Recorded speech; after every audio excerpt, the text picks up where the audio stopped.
Hello बच्चों, स्वागत है आपका। तो आप तैयार हो जाइए कक्षा 5 की पाठ्य पुस्तक रिमझिम का पाठ 4 पढ़ने के लिए, नन्हा फनकार। तो इसमें आपको हम प्रश्न उत्तर, शब्दार्थ और भी दूसरे कार्य करवाते चलेंगे। तो बिल्कुल बैठे रहिए अपनी बुक के साथ। तो पढ़ते हैं नन्हा फनकार। तो नन्हा का मतलब होता है छोटा और फनकार का मतलब होता है कारीगर। छोटा कारीगर, कारीगर उसे कहते हैं बच्चों जो किसी भी चीज को बनाने में सक्षम है, जिसे कोई भी चीज अच्छे से बनानी आती है, जो उसका कारीगर है। जैसे हलवाई भोजन बनाने का कारीगर है ना, हलवाई को भोजन बनाना बहुत अच्छे से आता है। हलवाई के हाथ का खाना सभी लोग पसंद करते हैं, तो हलवाई भी एक कारीगर है। और बच्चों इसी तरह से लकड़ी का कारीगर है बढ़ई, क्योंकि बढ़ई जो है वो लकड़ी का सामान बहुत अच्छे से बनाना जानता है। तो इसलिए फनकार का मतलब होता है कारीगर, छोटा कारीगर। तो वह लड़का एक चौकोर लाल पत्थर के पास बैठ गया। उसने जल्दी जल्दी कोई प्रार्थना बुदबुदाई। उसने चौकोर लाल बड़ा सा पत्थर था, उसके पास बैठ गया। उसने जल्दी जल्दी कोई प्रार्थना बुदबुदाई। बुदबुदाई का मतलब होता है मुंह के अंदर ही अंदर कोई बात कहना। होंठ चल रहे हैं लेकिन आवाज बाहर नहीं आ रही है, बाहर शब्द नहीं निकल पा रहे हैं, सिर्फ प्रार्थना अंदर ही अंदर की जाती है ना। मुंह के अंदर ही प्रार्थना में होंठ हिलते हैं लेकिन शब्द सुनाई नहीं देते, तो उसको बुदबुदाना कहते हैं। तो उसने प्रार्थना बुदबुदाई और छैनी हथौड़ा लेकर अपने काम में जुट गया। छैनी और हथौड़ा बच्चों वो होता है जो किसी भी चीज को तराशने में काम आता है। कारीगर इसी चीज को लेकर बैठते हैं, ये उनका औजार होता है। छैनी और हथौड़ा ये औजार के नाम हैं।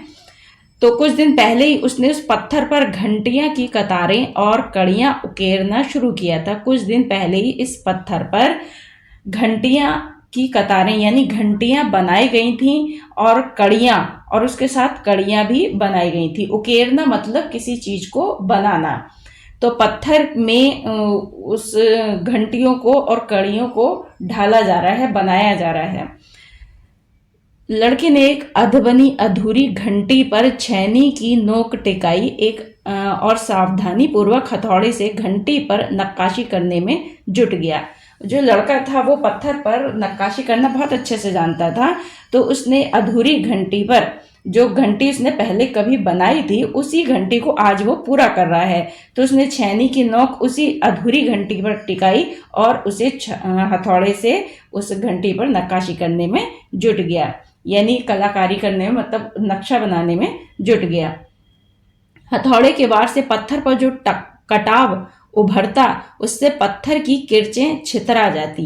किरचें मतलब जो पत्थर के छोटे छोटे कण, जब हम पत्थर पर कोई चीज मारते हैं या कोई नक्काशी उस पर बनाते हैं, तो क्या होता है कि पत्थर के छैनी के इधर उधर से छोटे छोटे पत्थर निकल के गिरते हैं ना, उसी को ही किरचें बोला है।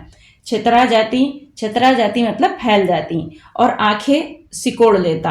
और आंखें क्यों सिकोड़ लेता? क्योंकि वो कहीं आंख में ना चली जाए, इस वजह से वो आंखें सिकोड़ लेता है। साथ साथ धीमी आवाज में सब कुछ गुनगुनाने भी लगता है, और कभी कभी जब बोर हो जाता है तो वो उसको किसी अपने गीत को गुनगुनाता भी है। उसके चारों ओर दूसरा संग तराश भी अपने अपने काम में डूबे हुए थे। वो अकेला नहीं इस काम को कर रहा था, इसके साथ जो और दूसरे लोग थे, उसी की तरह के लोग थे, वो भी संगत तराश कहते हैं बच्चों जो किसी चीज को तराशते हैं, संगत में बैठकर तराशते हैं, वो संगत तराश कहलाते हैं। एक साथ मिलकर बैठकर किसी चीज को तराशना, उसको संगत तराश कहते हैं। तो दूसरे संगत तराश भी अपने अपने काम में डूबे हुए थे, जो उसकी तरह जो दूसरे लोग थे वो भी अपने काम में लगे हुए थे। केशव 10 साल का था और अपना काम सीख ही रहा था। केशव उस बच्चे का नाम है जो घंटियां बना रहा था। तो वो 10 साल का था और उसने अपना काम सीख ही रहा था। पिता के एक बार करके दिखा देने पर वह सीधी लकीरों वाले और घुमावदार डिजाइन उकेर सकता था। उसके पिता भी इस काम में माहिर थे, इस काम को बहुत अच्छे से करते थे। तो वो बच्चा भी, कौन बच्चा? केशव उसको बहुत ध्यान से देखता था, और उस घुमावदार डिजाइन, जो जैसे उसके पिता करते थे, घुमावदार डिजाइन, ये सीधे लकीर वाले डिजाइन, वो जैसे बनाते थे, फिर उसको, उस डिजाइन को उसी तरह से बनाने की कोशिश करता था। अब तक उसने नक्काशी का जो काम किया था, उनमें से इन घंटियों को बनाना ही सबसे ज्यादा मुश्किल था। मतलब तक जो उसने काम सीख रखा था उसमें उसे सबसे मुश्किल काम जो लग रहा था वो घंटियां बनाना ही लग रहा था। केशव जानता था कि एक दिन तो ऐसा जरूर आएगा जब वह बहुत बारीक जालियां, महीन नफीस बेल बूटे, कमल के फूल, लहराते हुए सांप, इठलाकर चलते हुए घोड़े, ये सब पत्थर पर उकेर पाएगा। वो इस बात को बहुत अच्छे से जानता था कि अभी उसे इतना सब करना नहीं आता है, लेकिन जैसे जैसे वो मंझता जाएगा कहने का मतलब है जैसे जैसे उसे ये सब काम आता जाएगा, इस काम में वो परफेक्ट हो जाएगा, वो काम ये सब करने लगेगा, तो उसको क्या होगा, महीन जालियां भी बना सकेगा, बारीक जालियां बना सकेगा, बेल बूटे, पत्थरों पर जो बेल बूटे बनाए जाते हैं वो बना सकेगा, कमल के फूल बना सकेगा, लहराते हुए सांप भी बना सकेगा। ये सब काम वो पत्थर पर कर सकेगा। ठीक उसी तरह जैसे उसके पिता बनाते हैं वैसे ही अपने पिता की तरह हो जाएगा। कई साल पहले जब वह पैदा भी नहीं हुआ था, उसके पिता और माता गुजरात से आगरा आकर बस गए थे। गुजरात से उसके मम्मी पापा आगरा में आ गए थे। बादशाह अकबर उस वक्त आगरे का किला बनवा रहे थे। जब ये देखो बच्चों, बात ये तब की है जब राजा महाराजा होते थे। तो जब राजा अकबर का नाम, अकबर और बीरबल की आपने कहानियां सुनी होंगी तो उसमें अकबर का नाम आता होगा।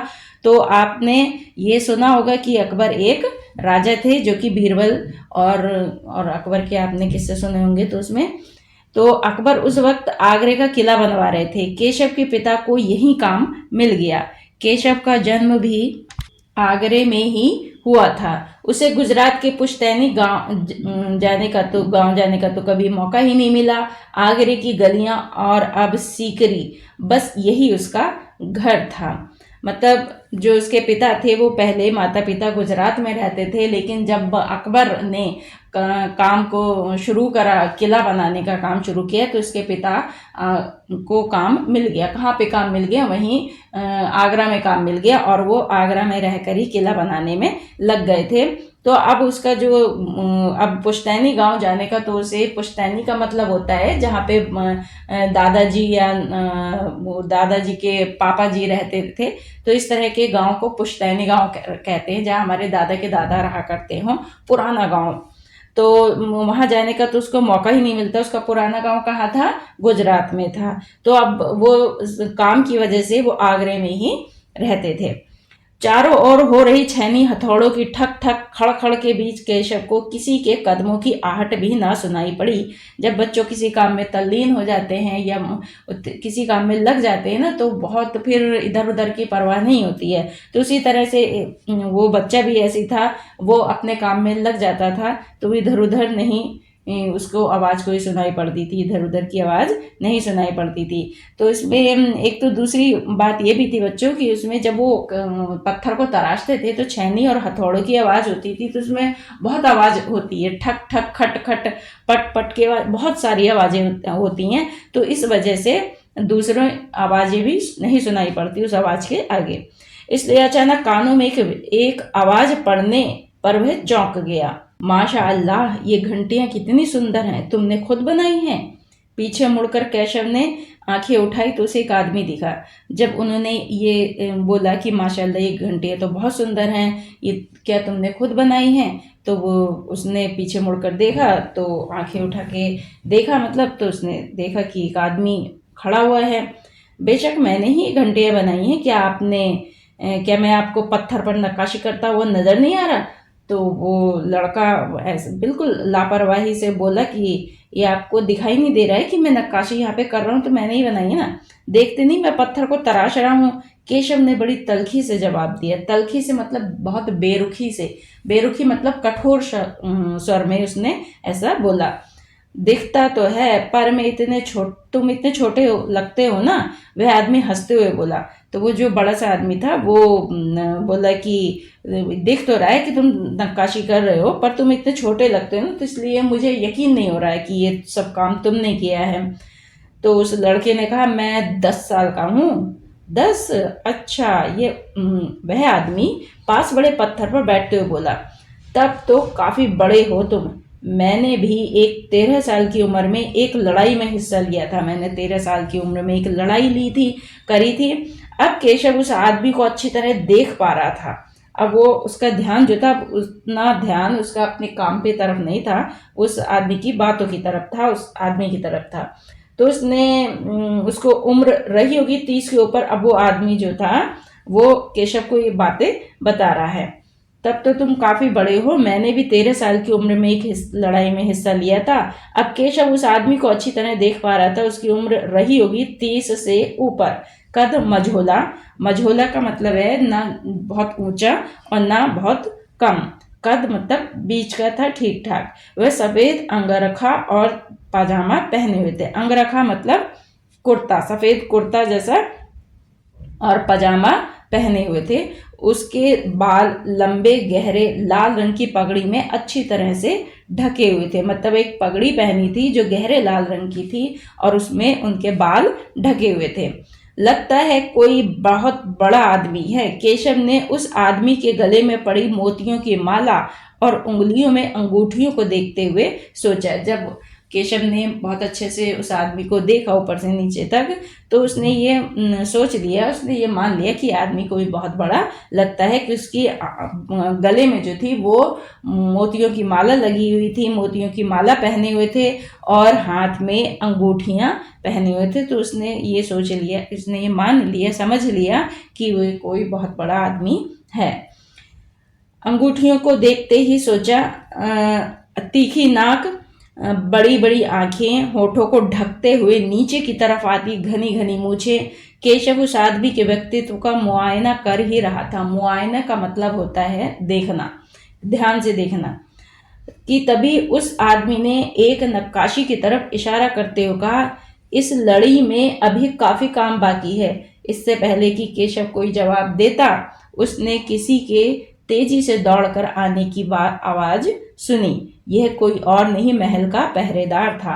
हुजूर माफ करें, मुझे आपके आने का पता ही नहीं चला, हाँफते हुए उसने कहा। फिर वह मुड़कर भौचक से खड़े केशव की को घूरते हुए बोला, बेवकूफ, खड़ा हो। हुजूर आला के सामने बैठने की जरूरत कैसे की तूने? झुककर सलाम करे न। बच्चों, जब केशव उस आदमी को देख ही रहा था, उसके बारे में सोच रहा था कि कौन हो सकता है, तभी एक महल का पहरेदार आया और वो बोला, हाँफता हुआ आया और बोला कि हुजूर मुझे माफ करो। और उसने बड़े भौचक से खड़े केशव को घूरते हुए बोला। भौचक से मतलब बड़े हैरान होकर, क्योंकि वो जो महल का पहरेदार था वो तो हैरान से देख रहा था केशव को। वो देख रहे थे कि ये बैठे, मतलब खड़े हुए हैं और वो खुद बैठा हुआ है। तो उसने कहा, बेवकूफ़, खड़ा हो जा। हुजूर आला के सामने बैठने की जरूरत कैसे की तूने? हुजूर आला मतलब वो जो आदमी था वो कोई बहुत बड़ा था, यानी वो कोई राजा था। तो राजा के सामने तू बैठा हुआ है, तेरे को शर्म नहीं आ रही है? उठ, झुककर इनको सलाम कर। सलाम कर मतलब इनको प्रणाम कर। अब केशव का माथा ठनका। अब केशव का जो तो वो था माथा ठनका। माथा ठनका एक मुहावरा है, केशव की खोपड़ी घूमी। कहने का मतलब है कि केशव अब समझ रहा था, उसे कुछ कुछ समझ में आ रहा था। बदह हवासी में छेनी हाथ से छूटकर नीचे गिर गई। बदहवासी का मतलब है घबराहट में। घबराहट में जो केशव की छेनी थी वो हाथ से छूटकर नीचे गिर गई और वह जल्दी से उठकर खड़ा हो गया और जल्दी से वो उठ गया, क्योंकि वो घबरा गया ना कि उसके सामने राजा खड़े हैं। वो कोई मामूली आदमी नहीं है जिसको वो बड़े बेरुखी से जवाब दे रहा था, बड़े कठोर शब्दों में जवाब दे रहा था। वो कोई और नहीं बल्कि उसके सामने राजा है, जो कि वो उसके सामने खड़ा हुआ है। तो उसने जल्दी से, उसके हाथ से घबराहट में छेनी छूट गई और वह जल्दी से उठ खड़ा हुआ। अरे कहीं ये बादशाह अकबर तो नहीं? ये ख्याल आते ही उसने झुककर सलाम किया और खरगोश किसी कातर नजरों से अकबर को देखने लगा। मतलब खरगोश किसी कातर नजरों से मतलब उनको तिरछी निगाहों से देखने लगा। उन्होंने खींचकर पहरेदार को वहां से जाने का इशारा करते हुए कहा, ठीक है सिपाही, कुछ देर के लिए हमें अकेला छोड़ दो। अब बादशाह जो थे उनका मन लग रहा था केशव से बातें करने का। तो वो उस बादशाह अकबर को, मतलब अकबर जो थे, अकबर को अपने पहरेदार का आना अच्छा नहीं लगा। तो उन्होंने उनको, पहरेदार को वहां से जाने को कहा और कहा कि हमें कुछ देर के लिए अकेला छोड़ दो। पहरेदार तो चला गया, मगर केशव असमंजस में था। असमंजस में था मतलब बड़ा परेशान सा था वो, उसको समझ नहीं आ रहा था। कि उसे क्या करना चाहिए, वापस अपना नक्काशी का काम शुरू करे या बादशाह के हुक्म के इंतज़ार में खड़ा रहे कि वो कहें बैठो तब बैठूं मैं और फिर अपना काम शुरू करूं या अपने काम में लग जाऊं। ये उसको समझ नहीं आ रहा था। दिल तो उसका भी अभी धक धक ही कर रहा था, मतलब घबराहट के मारे, डर के मारे उसका दिल अभी धक धक कर रहा था, क्योंकि उसके सामने राजा खड़ा हुआ था। पर अब डरा हुआ नहीं था, क्योंकि अकबर प्यार से उसे देखते हुए मुस्कुरा रहे थे। लेकिन उसका डर जो था वो चला गया था, क्योंकि अकबर जो थे वो प्यार से उसको देख रहे थे। तुम्हारा नाम क्या है? अकबर ने नरम आवाज में पूछा। तुम्हारा नाम क्या है? केशव, उसने नपातुला जवाब दिया। अब उसको डर सा लग रहा था ना कि राजा के सामने मैं क्या बोलूं, तो वो उतने ही जवाब दे रहा था जितना पूछा जा रहा था। उसने कहा, केशव, केशव क्या तुम मुझे नक्काशी करना सिखाओगे? उलझन में पड़े केशव ने तुरंत सिर हिला दिया। तभी तुम्हें मेरे लिए हथौड़े और छेनी का भी इंतजाम करना होगा। केशव फुर्ती से अपने पिता के पास गया। फुर्ती से मतलब तेजी से। केशव तेजी से अपने पिता के पास गया और उनका छेनी हथौड़ा उठाकर उल्टे पांव लौट आया। मतलब अपने पिता का वो छेनी हथौड़ा उठाकर आ गया तुरंत। दोस्ताना अंदाज में अकबर केशव के पास जमीन पर बैठ गए। दोस्ताना अंदाज मतलब जो केशव ये अकबर थे वो दोस्ती करना चाह रहे थे। किससे? केशव से। वो एक बच्चा समझकर नहीं, वो एक प्यारा बच्चा है जो कि उनको बहुत अच्छा लग रहा था, उससे वो दोस्ती करना चाह रहे थे। तो उन्होंने दोस्ताना अंदाज में उसी के पास बैठ गए। किसके पास बैठ गए? केशव के पास बैठ गए और पास में पड़े पत्थर को खींचते हुए बोले, ठीक है अब बताओ कि मुझे क्या करना है। केशव ने संदेह भरी नजरों से अकबर की ओर देखा। हुजूर, क्या आप यह सब करेंगे? कहने का मतलब है कि केशव ने संदेह भरी नजरों से क्यों देखा? क्योंकि केशव जो था उसको ये यकीन नहीं हो रहा था कि राजा मेरे सामने छेनी हथौड़ा लेकर ये ठोका पीटी का काम करेंगे, मतलब ये घंटियां बनाने का, ये नक्काशी का काम करेंगे, कि राजा महाराजा मेरे सामने बैठकर, मेरे पास बैठकर वो मेरे से काम सीखेंगे। तो ये उसको समझ नहीं आ रहा था कि क्या चल रहा है, ये क्या हो रहा है। तो उतने में फिर राजा बोले, क्यों नहीं, मुझे तो विश्वास है कि मैं सीख ही लूंगा। नहीं नहीं, मेरा मतलब ये नहीं था। केशव सकपका गया। दरअसल मैं कहना चाहता था कि आप इतने बड़े बादशाह हैं, ये ठीक नहीं लगता। उसने कुछ अनमने भाव से कहा। उसने कहा कि आप इतने बड़े महल के राजा हैं, काम करवा रहे हैं, आप यहाँ बैठकर काम कैसे कर सकते हैं? ये कहने का मतलब था उस बच्चे का। और अकबर हंसकर बोले, अच्छा, लेकिन पिछले हफ्ते तो मैंने मिट्टी से भरी डलिया ढोने में किसी की मदद की थी, क्या ये काम उससे भी ज्यादा मुश्किल है? उन्होंने कहा कि मेरा काम तो ऐसे ही है, मैं तो करता ही रहता हूँ, मदद करता रहता हूँ। पिछले हफ्ते जो थी मैंने किसी का मदद करी थी, किसी से मिट्टी की डलिया नहीं उठ रही थी तो मैंने उठाने में मदद करी थी। तो केशव बोले कि केशव अभी भी असमंजस की स्थिति में था। असमंजस की स्थिति होती है बच्चों वो जिसमें हम समझ नहीं पाते कि हमें क्या करना चाहिए। तो वही स्थिति थी उसकी, किसकी? केशव की। वह अकबर के पास बैठ गया और उन्हें छेनी पकड़ने का सही तरीका सिखाने लगा। अब जो अकबर का जो हुक्म था तो वो तो मान नहीं था, अकबर का आदेश तो मान नहीं था। तो वो केशव वहीं अकबर के पास बैठ गया और छेनी कैसे पकड़ी जाती है ये उनको सिखाने लगा। किसको सिखाने लगा? अकबर को सिखाने लगा। फिर जैसे कि केशव के पिता ने उसे सिखाया था, उसने कोयले के टुकड़े से पत्थर पर लकीरें खींचकर एक आसान सा नमूना बनाया और गंभीरता से कहा, देखिए, सिर्फ इन्हीं लकीरों को बहुत ध्यान से तराशना है। अकबर ने पत्थर पर छेनी रखी और जोर से हथौड़े से वार किया, जिससे कटाव ज्यादा गहरा हो गया। अब अकबर तो ये सब जानते नहीं थे, तो उनको तो समझ नहीं आया था ना कि ये सब कैसे, तो वो तो पहली बार चला रहे थे। वो तो फिर बच्चे ने जैसा बताया था कोयले से, उस समय चौक नहीं थी ना पास में, तो कोयले से बच्चे ने ये बताया था। क्या बताया? कि एक आसान सा डिजाइन बता दिया और कहा कि इसी पर अब आपको हथौड़ी चलानी है। अरे अरे, नहीं नहीं, केशव ने तुरंत गलती पकड़ ली, क्योंकि उन्होंने गलती कर दी थी ना, कटाव ज्यादा कर दिया था, मतलब ज्यादा जोर से हथौड़ी मार दी थी जिससे वो ज्यादा गहरा कट गया था। तो केशव ने तुरंत गलती पकड़ ली। हथौड़े को आहिस्ता से मारना है, आहिस्ता मतलब धीरे से, हथौड़े को बहुत धीरे से मारना है, ऐसे उसने करके दिखाया। और हाँ, अपनी आंखें थोड़ी मीच कर रखना, वरना किरची उड़कर आंखों में चली जाएंगी। मीच कर कहते हैं बच्चों, आंख थोड़ी सी बंद करके, थोड़ी सी खोल के, थोड़ी सी बंद करके रखना। और नहीं तो ये जो किरचे हैं ना, इसकी किरचे क्या, पत्थर के छोटे छोटे धूल कण टुकड़े ये आंखों में जा सकते हैं। तो अकबर मुस्कुराए, जी हजूर। अकबर ने बिल्कुल ऐसे ही कहा जैसे कोई गुलाम कहता है।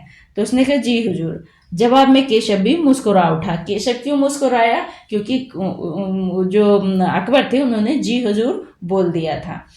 अपने को मतलब छोटा करके दिखा रहे थे और उस बच्चे को बड़ा समझकर बड़ा दिखा रहे थे। इस हिसाब से केशव जो था मुस्कुरा दिया।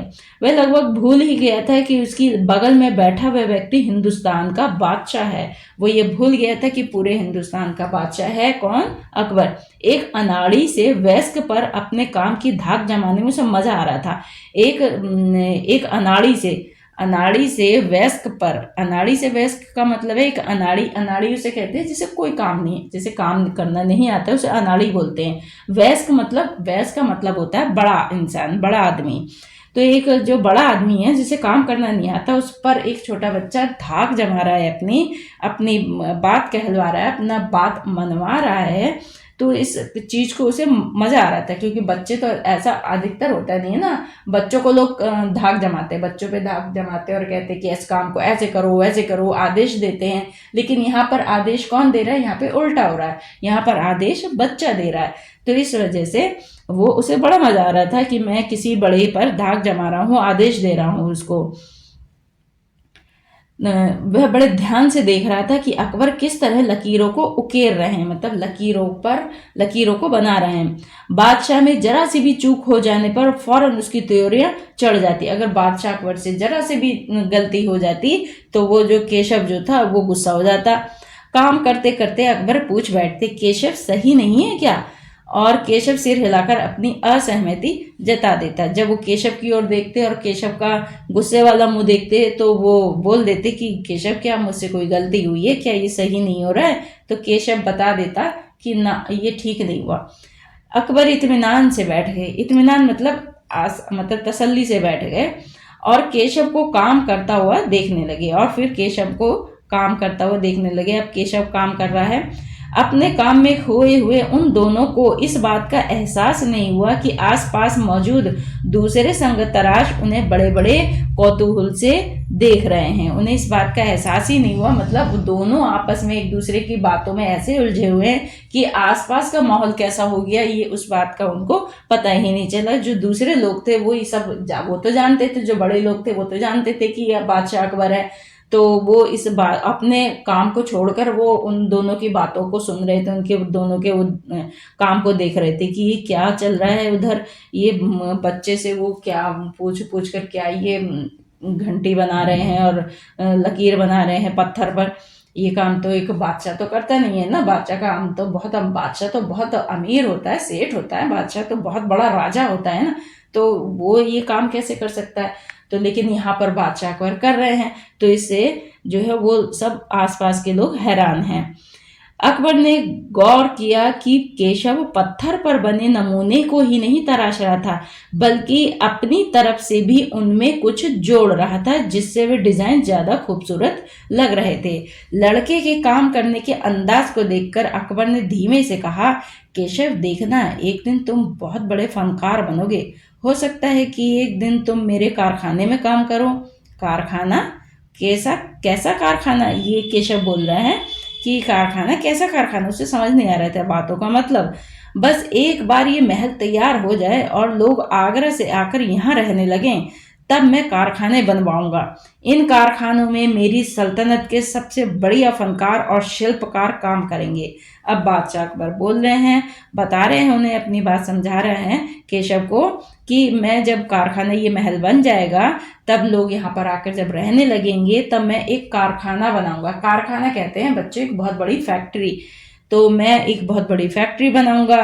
फिर सल्तनत के सभी बढ़िया फनकार, मतलब जितने भी कारीगर लोग हैं, फनकार मतलब कारीगर लोग, जितने भी बढ़िया बढ़िया कारीगर हैं, वो शिल्पकार हैं, वो यहाँ पर रहेंगे, उनको मैं यहाँ पर रखूंगा।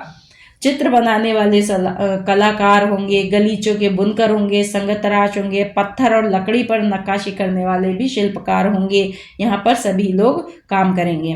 केशव का चेहरा चमक उठा, वह मुस्कुराते हुए बोला, मैं वहां जरूर काम करना चाहूंगा। अब केशव का चेहरा क्यों चमक गया? चेहरा चमकने का मतलब ये है कि उसने क्रीम पाउडर लगा लिया, ये मतलब नहीं है कि क्रीम पाउडर लगा लिया।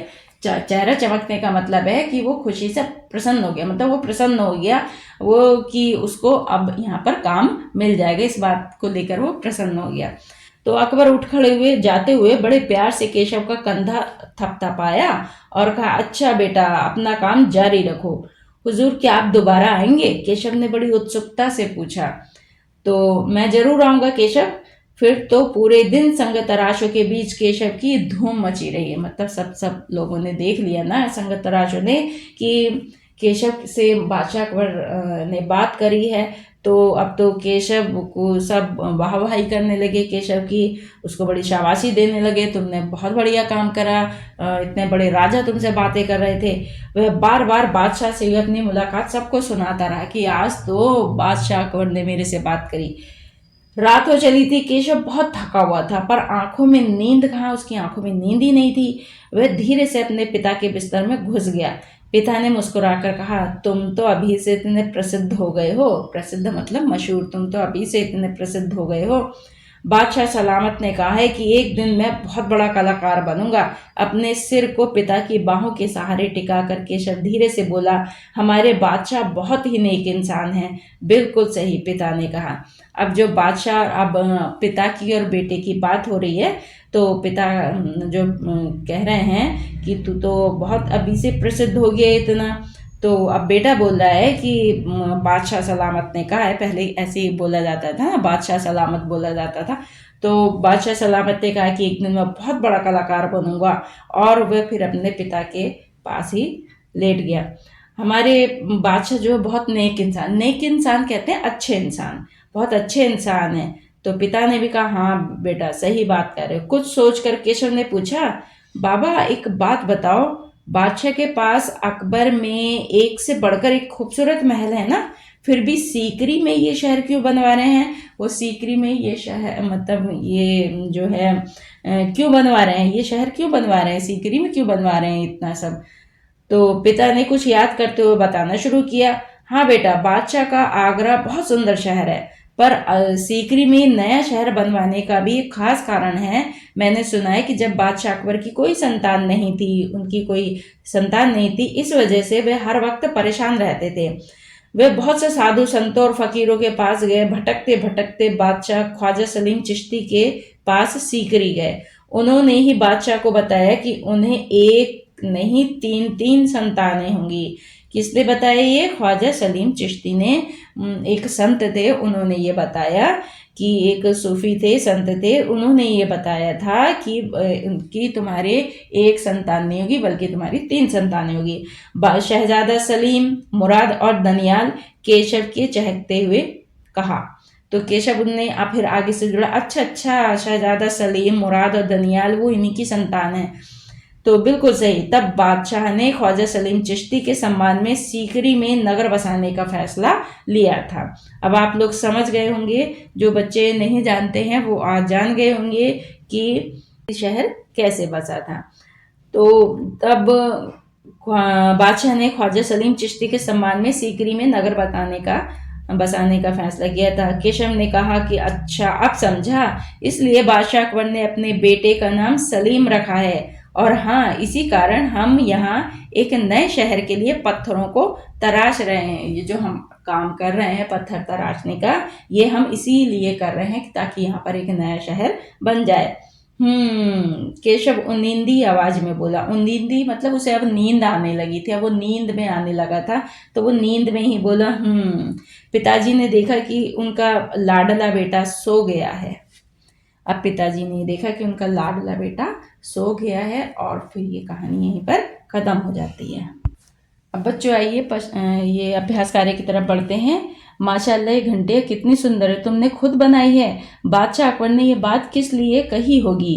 केशव के काम की तारीफ में कही है, यह जानने के लिए कि घंटियाँ कितनी सुंदर है इसलिए कहा है ये बात, केशव से बातचीत शुरू करने के लिए कहा है, या घंटियाँ किसने बनाई है ये जानने के लिए, या क्योंकि उन्हें यकीन नहीं था कि 10 साल का बच्चा केशव इतनी सुंदर घंटियाँ बना सकता है, कोई और कारण जो तुम्हें ठीक लगता हो। तो इसमें किस बात के लिए बादशाह अकबर ने बात कही होगी कि ये घंटियाँ कितनी सुंदर हैं, तुमने खुद बनाई है, किस लिए कही होगी? तो इसका उत्तर होगा केशव से बातचीत शुरू करने के लिए, यानी ग इसका आंसर है। अगला प्रश्न देखिए, अकबर को पहरेदार की दखलंदाजी क्यों अच्छी नहीं लगी?